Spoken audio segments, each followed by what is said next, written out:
What's good, YouTube? You already know who it is. It's your girl, Jayyy Wayyy, and she likes it my way. What's good, YouTube? I ain't been on the camera in a long time. I haven't gave y'all a story time. Like you could just tell that I ain't been on the camera in a long time. So, if within this video that y'all see that I'm kind of like not like how I used to be, it's because it's been a minute. Like, I can't remember the last story time I gave y'all on my channel. It's been a long time. But the wait is over. The wait is over. The wait is over. Because I'm back. I'm back and I'm better.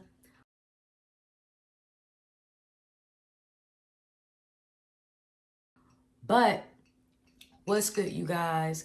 Welcome back to the channel. For those of you who are new to my channel, my name is Jay. My channel name is The Jayyy Wayyy. And on this channel, I do story times about my experiences through life. I am a part of the LGBTQ community, so a lot of my old story times were related to that, like relationships that I've dealt with. This story time is going to be a little bit different, but a lot of my story times are just about things that I've experienced and things that I've went through that I feel like sharing with you guys. Also on my channel, I do hair tutorials. I am a curly girl. I also am trying to get into vlogging, so that's something new that I'm going to start incorporating into my videos, into my content. But nevertheless, anything that you guys may like to see from me, I'm probably going to branch into a little bit of everything, you know, just the more that I progress. So for those of you who are new, that's what you can expect on my channel. But also, if you guys would like to see anything from me, feel free to, you know, always drop it down in the comments. Follow me on my social medias. You can ask me for a video or ask me to produce a video. I have no problem doing that because I'm here for y'all and y'all are here for me. And we here for each other. But girl, shut the fuck up. so, you know, I've been gone for a while. I know I have been posting. It hasn't been consistent. It's been like hit or miss. Like I'll post here, then be gone for a month, and then I'll post again, then be gone for a month. And, you know, the content hasn't really been what it used to be. But we're just going to get right into it. So, all in all, for those of you who don't know and those of you who do know, oh, there was a big ass goddamn, I think that was a dragonfly that just flew by my window. But for those of you who don't know, I recently, as of 2 years ago, I moved to North Carolina. I'm originally from Boston, but I moved to North Carolina, so that's where I live now. I live on my own with my girlfriend.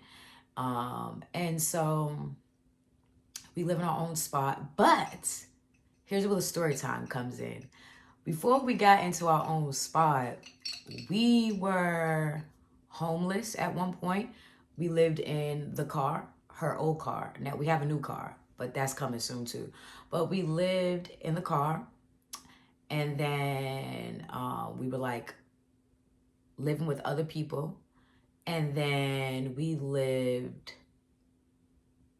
in a hotel, and we stayed in a hotel. No. We lived in a trap house.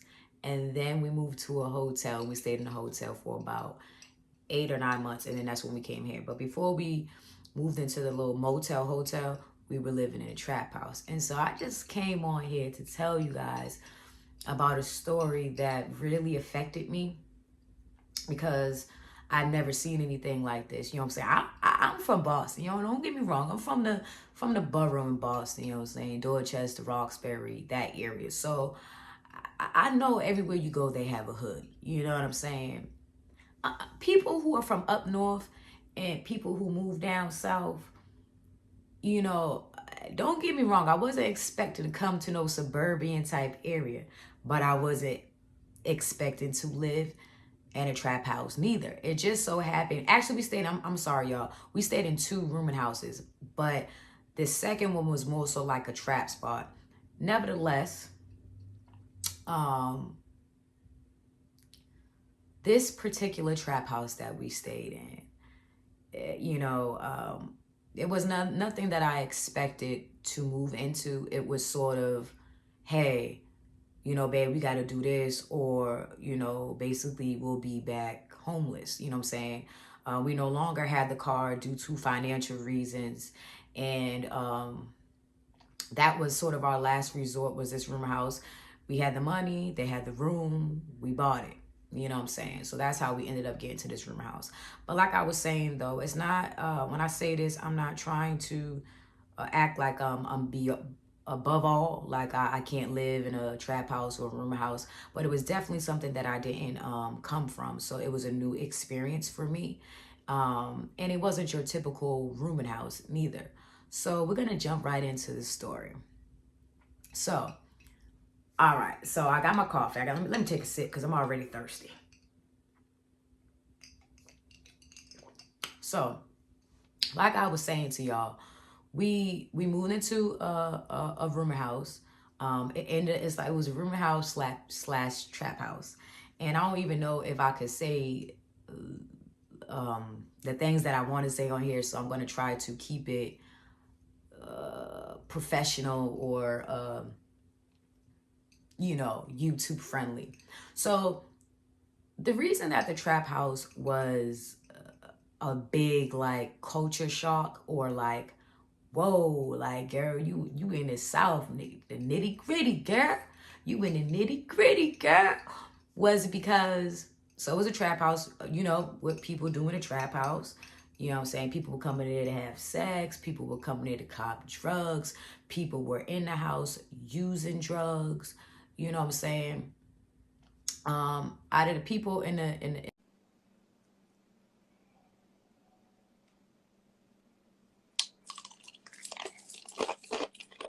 room house, it was a house, 2-story house, but it had 2 floors. So the floor that I was on, it was a couple, interracial couple. Then it was it was an interracial couple. There was a single dude. There was me and my shorty, and then there was another room with another couple. And so basically, you know what I'm saying, we move in, and I don't think it was nothing that me and my girlfriend both expected it to be like. You know, it was a lot of traffic in and out. People were coming in to get drugs. I'll come out my room or our room to use the restroom. People would be in the kitchen smoking. And when I say smoking, I'm not talking about yeah, they were smoking that too, but it was like hardcore drugs. Like, you see this? You see what color this is? So if you know, you know. They were smoking that hardcore okay? And so at the time, like, this is when fentanyl, I don't even know if I could say that, was just hitting the scene. And down here, I'm not gonna lie, it's really hitting people really hard. And so that was going on in the house. People were coming to get that, or people were coming back to the house with their drugs. There was arguments. There was constant people in and out. It wasn't a place of where you could get rest. It wasn't a place of where you can function like a regular human being. Me and my girlfriend always had to stay on our toes.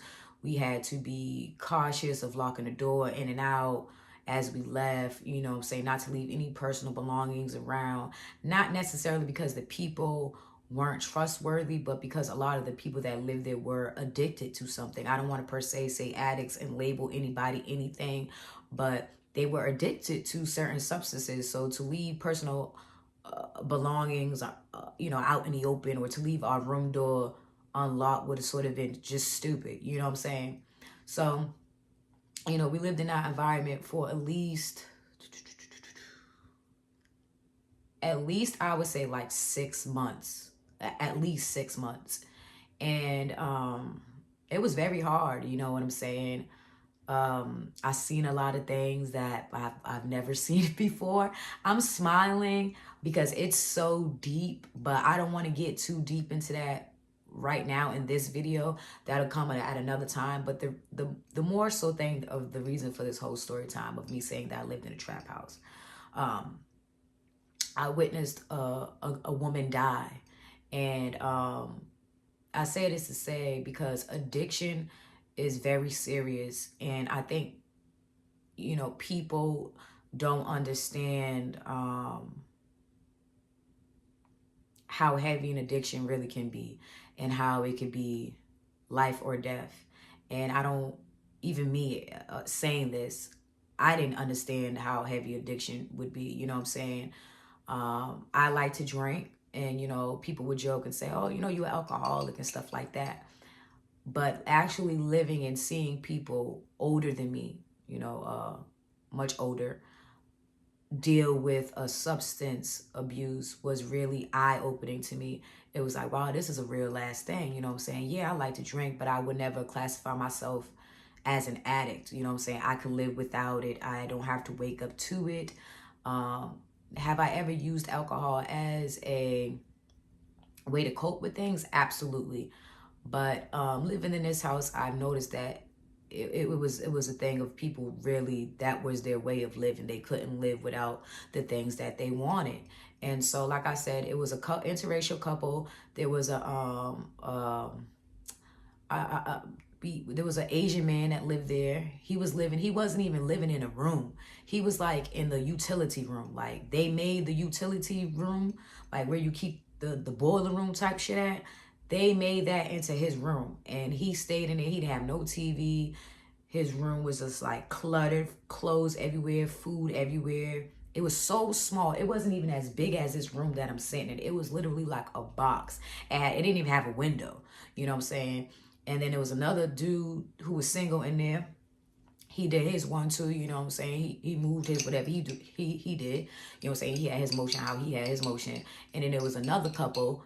They had their motion how they had their motion. They were also a couple that was addicted to a substance. Hold on, y'all. My shorty calling. Hold on. All right. So the couple, they had their thing that they was addicted to, and they was doing they want to what whoop de whoop. And then it was me and my girlfriend, and so yeah. So I know you guys are probably thinking like, well, if neither one of y'all had no substance abuse, why would y'all move into that environment? And like I said, it was something that came along with either we're gonna be really sleeping outside, or we just, suck it up, move in here, do what we gotta do, stack our money, and get the fuck up out of here. So long story short, in a nutshell, like I was saying, I never really experienced addiction firsthand, like up close and personal. I never really seen it. I've heard about it. I've known about it. I've had people who I knew had addiction problems, but it's never been like close up in person. I'm seeing them smoking it. I'm seeing them buying it. I'm seeing how they act without it. I'm seeing how it intertwines into within a relationship. And I'm seeing how it is to live in a room and house where people come and buy shit, and have people from off the streets come in their room and smoke and do whatever they do. But the real reason for this story time was I actually seen a woman die in front of me. And so basically what had happened was, I'm not gonna say her name, just I don't feel like I should do that. But I'm gonna call her Little Lightning Bolt, because her spirit when she was not on the drugs, like when the moments that I would embrace her or interact with her when she would be sober, she was a very sweet woman. Great energy, you know what I'm saying, caring, always looked out for me, made sure I was good. She would call me Jay Bird. Jay, you all right? Jay Bird, you okay? You want some coffee? She knew I love my iced coffee. She as well loved iced coffee. And so basically what had happened was she ended up passing away. And I don't want to go too deep into like how it happened, because I don't know if I can like say everything. I'm kind of like skeptical of saying everything of like the events that led up to it. But all in all, as I remember, throughout the day, the woman, Lightning Bolt, she was there throughout the day. Everybody was gone. I think it was just me, her, and another roommate. I don't even think my girlfriend was there. So, and it had been tension between Lightning Bolt and another single guy that was in there. that lived in the rooming house. And so they have been having like tension back and forth, back and forth, back and forth, like accusations of like her going in his room, trying to like cop and steal stuff without permission, breaking his lock off his door, whatever, whatever. So the dude went to Shorty's man and like told him about it, like, yo, I'm getting fed up, because they were like cool. So he had, you know, voiced his opinion, like, you know, I'm getting fed up with your girl coming up in my room, or people telling me they seen her in my room, or stuff going missing, and I'm knowing that she's taking it. So that day when nobody was there, actually my girlfriend was there, but she was like sleeping. So I go out to use the bathroom, and I could just hear them going back and forth, back and forth, back and forth. So next thing I know, homeboy that was like the single, and like he was there, but he was single, he wasn't a couple. So, and that's the dude. So homeboy, him and her were going back and forth. I forget what they was arguing about. All I know, he was just telling her like, yo, I'm tired of you touching my stuff, X, Y, and Z, blah blah blah blah blah. Next thing I know, he literally took homegirl.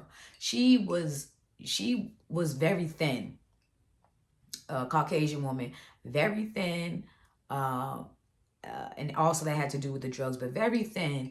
He literally picked her up and slammed her on the floor. Again, this is just me telling a story time. I'm not trying to be no, like, saying that aggression and abuse to a woman is totally fine, but you got to understand the environment that we're at, and you know, the mindset that comes along with when you live in a trap house. You know what I'm saying? There's just certain etiquette to the stuff that you just don't do. So he literally, they were arguing. He got fed up with her. He literally grabbed her and flung her. Ooh, excuse me. I just spit. Sorry about that, y'all. I don't mean to wet y'all up. I'm sorry. So he literally took her and he threw her down to the ground. And I came out right when it was like happening. And so as it was happening, you know what I'm saying? I was in a state of shock. So like once he flung her to the ground, she sort of like looked up at me like, girl, you ain't gonna help me. And this is not funny. This is not funny.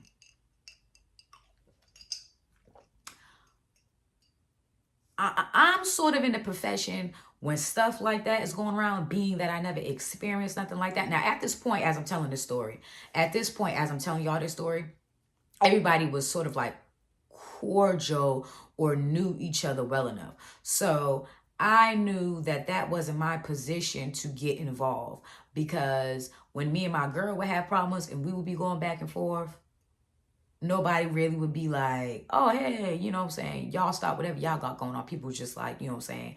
Mind your business until it got to a certain degree where someone was feeling really finna be like harmed or something. So when she didn't necessarily ask for my help, but the look and the expression on her face was kind of like, oh, girl, you just gonna stand there and watch me. So I was just like, hey, you guys, you know, stop. I told the dude, I was like, yo, chill out, chill out, chill out. Don't do that to that girl. You know what I'm saying? It's not that serious. Let it be. You know what I'm saying? Y'all don't need to argue or nothing like that. Da, da, da, da. He wasn't trying to hear that. He was fed up. So I took that initiative. Girl, mind your business. And that's what I did. So they kept going back and forth. She got up. I went back into my room. I go back in the room. My baby's like knocked out. So I'm like, girl, yo, lightning bolt and homeboys out there going back and forth. She like, what you mean? I'm like, girl, he literally just slammed her to the floor or whatever. She's like, what? I was like, I don't know what they going back and forth about, but all I know is something came up missing. He wasn't having it. They had to exchange words. Next thing I know, he got physical with her, threw her on the floor. So boom. All that happened. He goes back to his room. She goes back to doing whatever she was doing. I kept coming in and out the room periodically throughout the day, because that's just what I did. You know what I'm saying? I need to make sure who's up in here, who's knocking at the door. Like I said, it's a trap house, so there's people coming in and out all the time. And then, you know, people knocking, oh, it's such and such here. So I'm just like, damn, like, you know what I'm saying? So boom, it's later on that day. Everybody that lives there is coming back home, getting off of work or coming from wherever the freak they're coming from. And so all I know is, so my room was right here, and then the girl that I'm talking about in her man room, their room was like right across from me and my girlfriend, like literally right across like this. So all in all I know is that it was me and my girlfriend, and then the dude that fought her. We was all in our room just kicking it, listening to music, drinking beers, doing whatever we was doing, chilling, you know, vibing. whatever. So, yeah, vibing. I'll get to that later.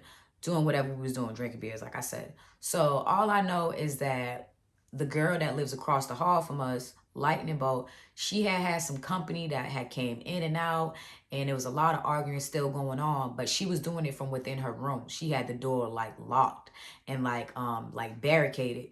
You know what I'm saying? Their room was like really bad. It was like a hoarder. They had a lot of stuff in their room. It was hard to get in and out of. Only been in there a couple of times. But the times that I was, it was very hard to get in and out. So they had the room like barricaded, like just off of all the stuff that they had. So they was still going back and forth. It was still tension from early in the day. So I don't know what had happened, but throughout the day, like little stuff just kept happening. Like where she was just getting into it with people and like calling her man, and they was getting into it because he was at work and she was expecting him from when he, I don't know if they was arguing over drugs, when he's coming home, where's her stuff, all this type of stuff. All I know is that it got so bad to the point that I can't remember exactly what happened, but this was the last part, like where like homeboy and her had another exchange of words. And so she was just like, oh, like F you, I'm gonna call such and such so he can hurry up and come home, like basically, and y'all can handle it as men, da da da da. So everybody's just trying to tell her, like, oh, girl, calm down. Like, Lightning Bolt, calm down. Stop yelling. Come out the room. It's not that serious. We could talk about it. Ain't nobody going to hurt you. So, like, and our room door was open. So, and then, like I said, it's a hallway like this, like that. And then there's a room right across. So, give or take, you know what I'm saying, it dies down. So it's like maybe 45 minutes, maybe an hour, maybe, where like we're like, well, damn, Lightning Bolt's pretty quiet, because normally her typical routine is if she's doing her 1-2, whatever she do, she'll be loud, she'll be out and about talking her shit, popping her shit, effing with people, you know, all in friendly, you know what I'm saying? It would be serious at the time, but looking back on it now, it was like, that's just how we all interacted with people. It was never really no hate, no malice. Nobody ever wanted to see nobody get hurt or pass away. And so what I remember happening is she was like really quiet, and we were all like, oh, you know, Lightning Bolt, like, hey, what you doing in there, girl? You all right? Da da da da. So, you know, her man finally comes home, and everybody's like, he's like, yo, where's Lightning Bolt? Where's Lightning Bolt? And they was like, we was like, she should be in the room. I haven't seen her come out. He was like, no, she's not in the room. I've been calling her phone, calling her phone. She's not answering. I'm like, well, maybe she sleep. Everybody's like, well, I don't know. Maybe she left. I was like, no, she didn't leave, because we've been sitting right here. I have not seen this woman come out of her room at all. So everybody's just calling her phone, like, oh, did you see her go outside? Asking people, you know, that's coming up and leaving in and out the house, like, have you seen her? Was she outside? Da da da. I'm like, I keep telling everybody, I'm like, yo, I believe she's still in that room. I have not seen her come out that room. So long story short, in a nutshell, he kept calling her phone. Like I said, the door is like always barricaded because they have so much stuff, and then their lock on their door was broke due to some other BS that happened. And so she had to put stuff behind the door to keep people out of her room, you know, due to their own privacy, her own privacy. So what ended up happening is, when we were trying to get into the room, finally her man and other people like helped him get into the room. And when they got into the room, Lightning Bolt was dead. Like, she OD'd on fentanyl. And the part that I didn't see, which I'm glad I didn't, because that would have been a little bit too much graphic for me, but I understand it's life, was I know that my girlfriend told me when she went into the room, when they finally did get into the room and they realized that she was unconscious and she wasn't breathing, her body was literally cold and she was blue. And so now looking back, it's like she was probably in there for a minute, and because we weren't thinking anything of it twice, that she was quiet, you know, me being naive and silly, I'm thinking, well, hell, maybe she's asleep. Not thinking like, girl, you know, normally when she's on whatever she's on, that's not how she acts. So when they went into the room, she was cold. She was like, I remember my girlfriend told me she was like folded up like a pretzel. I know how I'm doing is looking like demonic or whatever, you know what I'm saying? But she was like folded up like a pretzel. And so we immediately called 911. Everybody was coming. Her man was like frantic. It was really bad. He didn't know what to do. I believe he was still in a state of shock. And so I remember when the ambulance came, they took her out. They brought her out the room, and they laid her on the kitchen floor, and they were doing the compression chest, like with the machine, and they must at least been doing that for God knows how long. It was a long while, to the point like the body was just lifeless. Like she was just laying there, no life, no nothing, just completely just dead. So all in all, she was dead, but they did end up bringing her back. But she had been without oxygen so long within the body that she was brain dead. So when they did get her to the hospital, she was kind of like, I don't want to say an induced coma, but she was not awake. She was not cognitive. She was not none of that. It was like her body was there. She was on a breathing machine, and the doctors were saying that she was brain dead because she went too long without oxygen, even though they did somewhat revive her. So at that specific moment, Lightning Bolt was basically considered dead. Okay. But days went on and days turned into weeks that she was on life support, and her family made a choice to take her off the life support because there was no progression. And even if she was to ever, I guess, fully wake, they were saying she was never going to be totally right. Like she would need the oxygen, or her life would have been in the hospital on oxygen because of the fentanyl and how long she went without oxygen and the damage that it did. They try to give her Narcan. I don't know if I'm pronouncing it right, but it's like a shot that they give you when your body is overdosed. And that was my first time ever seeing anyone overdose in front of me, anyone ever physically really dying in front of me outside of like a family member. And so I don't think I'll ever forget that in my life. And I say this to say, the reason why I wanted to tell this specific story time, and there's going to be other story times. Life is really crazy, and it can be snatched away in a matter of seconds. You know what I'm saying? Anything can happen. And I feel like I don't think any of us really thought that lived in that house, like, and them, the people that did their drugs or whatever, I don't think anyone really thought that like she would ever overdose. You know what I'm saying? Even though it was all around us within the environment that we lived in, like people were dropping like flies, overdosing on this fentanyl. I don't think anybody ever really thought like, oh yeah, well, somebody here is gonna, mess around and overdose. Or like it would lead to death, because normally Narcan can bring you back, but even that is still also scary. And so to see that really opened my eyes. It really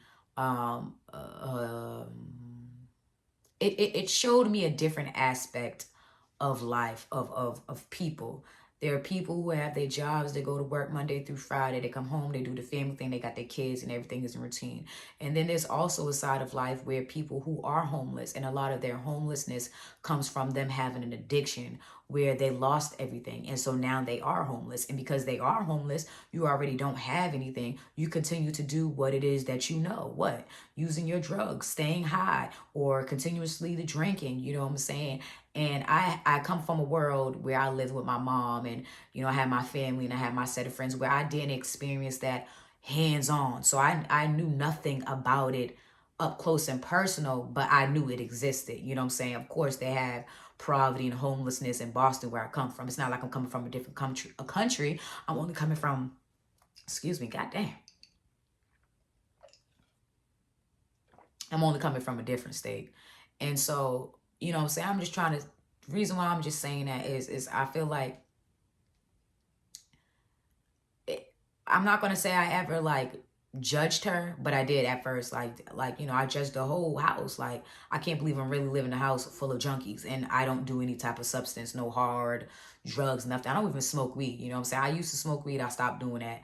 I do drink occasionally, but it's not like I need it to survive every day, or literally I have no money because of my drinking habit. It's never that serious with me. Not me, but so I did judge her and the rest of the people in there who did what they did. But at the end of the day, those people are human. They are people, and there are things that they have experienced in their life that has brought them to where they were, and there are things that they were experiencing then in their life that has brought them to where they were. And looking back at Lightning Bolt and the relationship that me and her shared, and we did share a few moments where we did get deep and personal with each other, just off of the strength of what we both were experiencing in the house, and her knowing that I was the youngest person in that house, and her knowing that I didn't do any substance. She always gave me encouragement that, you know, it would get better and that I can do whatever it is that I need to do. This doesn't have to be a place where I stay for a long time. And she also gave me the encouragement that although you are around all of this mayhem, you stick to who you are.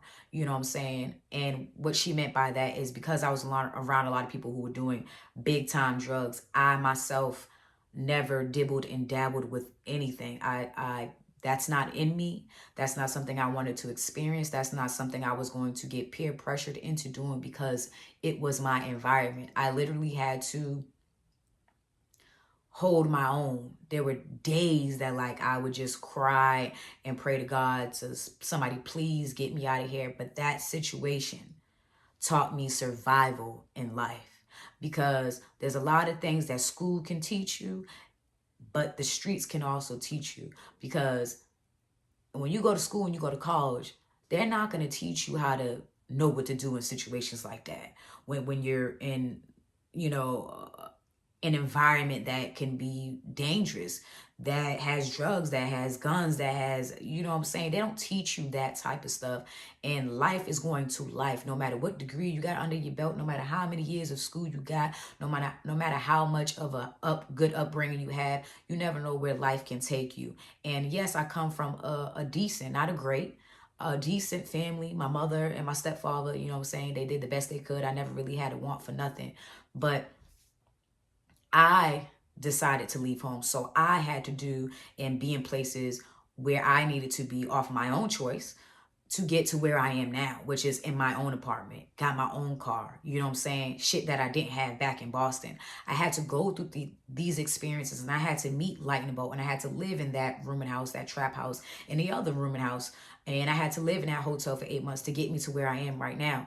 And the people that crossed my path, even though we may not have come from the same creed in life, we cross each other's path for a reason, because whether she knows it or not, God bless her soul, she taught me a lot, and that situation taught me a lot. And I know now that it's, although we do it as people, we judge one another, you never really know what someone has going on. That sounds so cliche, but you never really do know what someone has going on, and you never know like how they got to that point. Like, do you think that people just was like people that we see on that are homeless, that they just woke up and had an apartment or a house or whatever they had type of living situation going on and just said, F it, today I choose to just be homeless and live on the streets? No, it's a process that leads up to that. You know what I'm saying?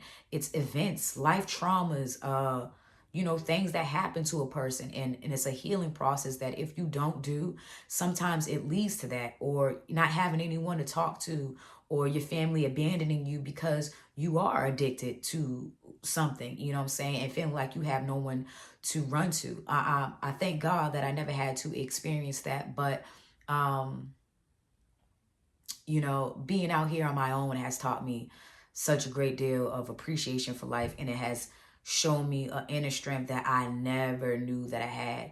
And granted, yeah, I could have easily went back home, but that was not my end goal. My end goal was to find stability and have my own apartment with my girlfriend, and for us to have our own apartment and our own stability and do what we need to do for each other. Because you know, I left home at 29. I'm 31 now. And it was like, I feel like it's time. It was always time. I just didn't feel like it was time. You know what I'm saying? It's not time till it's time. You know what I'm saying? So, you know, it was a life. It was, don't even get me wrong. There were good moments living in that house. Like, although it had its drug part with it, and you know, that's people. You know, I'm not here to judge anybody. You do what you do. We had our good times, you know what I'm saying? I stuck to what I like. I would have a good drink, you sit on the porch, play games, drink, kiki. I met a lot of great people that taught me a lot of great things. And like I said, everyone in that house was older than me. So there was a lot of stuff that they went through you know, and wisdom that they shared, like, you know, hey, you can do this, you know, outside of them doing whatever they do as their drug of choice, they still were people. You know what I'm saying? It wasn't like motherfuckers was walking around 24/7, zombies, like not being sober. There were moments when people were sober and had genuine conversations and genuinely shared stuff. And, you know, just overall, it was an experience that me and my girlfriend went through, but more so me, because as y'all know, my girlfriend is older than me. So she kind of experienced like the street life, and she already was kind of like accustomed to, like, you know, with that and with what that's like. And she's also from down here, so it wasn't nothing that she was like, oh my God, versus me coming from where I come from and not really being around that. I don't really know too much about that. So all in all, I say this to say, although we do place judgment on people and how they live their lives and how they choose to live their lives and what they choose to do with their lives, at the end of the day, people are people, and people are going to do what they want to do. And like I said again, you never know how a person got to where they at. And life is very precious. And no matter what no one does, anytime a life is gone and a person has transitioned to not being on this world physically, it's a sad thing. No matter if that person has done whatever, you know what I'm saying? We all have our day and our expiration date when the Lord is going to call us home. And so, despite whatever flaws that woman may have had, lightning bolt, despite whatever disagreements that me and her have had or gotten into, she was a good woman. And I feel really bad that she had to go out the way that she had to go out.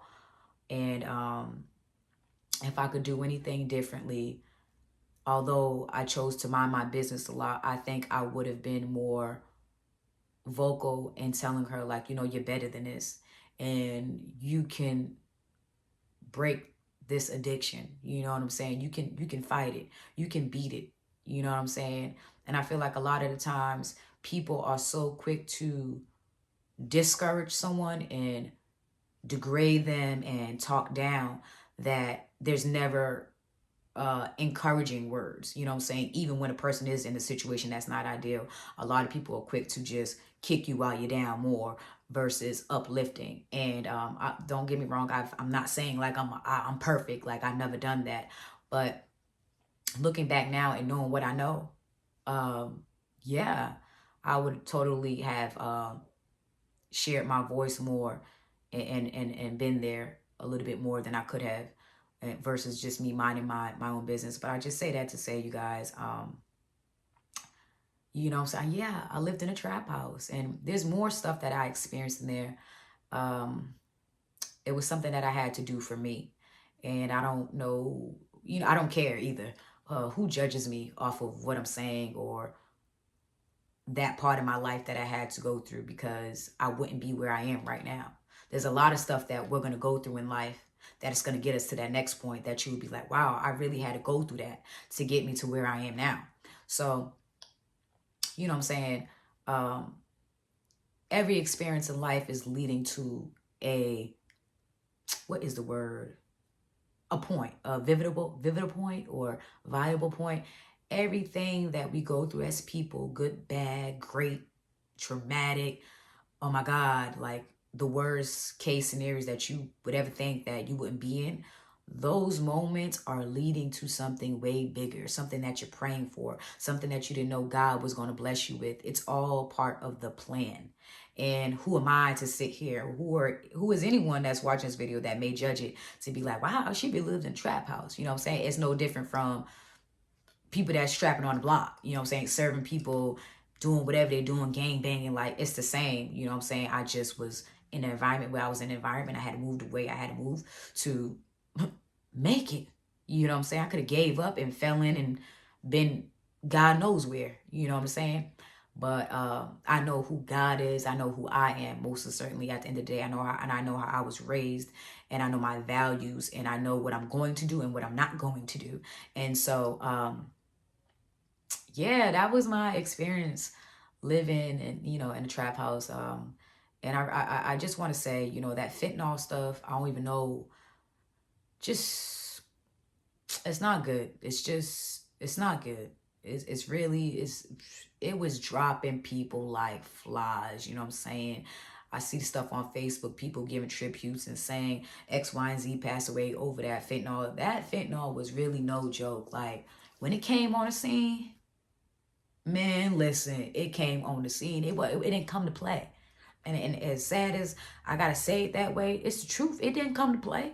And I'm sad that a lot of people were just victims of it, because I don't think people knew the gravity of how powerful that drug was. Hell, I really don't even still know what it is, but I know it's something that you smoke or something that you can smoke or sniff. And it's just like, it's just sad. You know what I'm saying? It was a sad experience to just witness that and see her like that, just lifeless, like just totally gone in a matter of seconds. Because whatever she did in that room, when she did it, she didn't even know that that was going to be her last good breath. And that's what I'm trying to say about how crazy life can be. And so this video was getting long, and I don't want it to be too long, but I just say that to say that, like, you know, life is crazy, you guys, but you got to do the best you can and fight for what you want, even when it's bad or if it looks bad. You know what I'm saying? But you guys, that is the end of this video. I'm not really sure what I'm going to call it. That's the end of this story time.